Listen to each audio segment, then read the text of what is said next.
అఖిల్ నాకు duty time అవుతుంది. అర్చన పాలు పెట్టినా పాలు వేడి చేసుకొని తాగుండి. అట్లనే ఉప్మా చేసిన ఉప్మా తినండి. అమ్మా నువ్వు ఉప్మా తిన్నావా? నేను తిన్నా కానీ మీరైతే తినండి.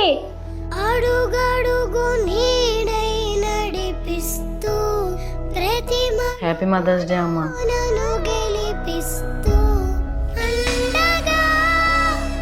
కనీసం ఈ రోజన్నా కొంచెం తొందరగా రా అమ్మా. సరే బాయ్. అరే ఇట్లయితే కాదురా, మనం అమ్మ నాన్న కోసం ఈ విధంగానే చదువుకుంటూ ఏదైనా కొత్తగా ఆలోచించి డబ్బు సంపాదించాలి. అవునక్క, నిజంగా మనం తప్పకుండా ట్రై చేద్దాం. అమ్మ ఈ రోజన్నా కొంచెం తొందరగా వస్తావు అనుకున్నా. డాడీ కాలు మంచిగా మనకి కష్టాలు తప్పవు అంతే. ఒక ఆడది తన విధి కొరకు బయట అడుగు పెట్టిందంటే బరి తెగించిందని కాదు, తన వెనుక ఎన్నో బరువు బాధ్యతలు ఉన్నాయని అర్థం. ఇది ఒకప్పటి మా నిజ జీవితం. Please respect hard working womens. Happy mothers day to all mothers.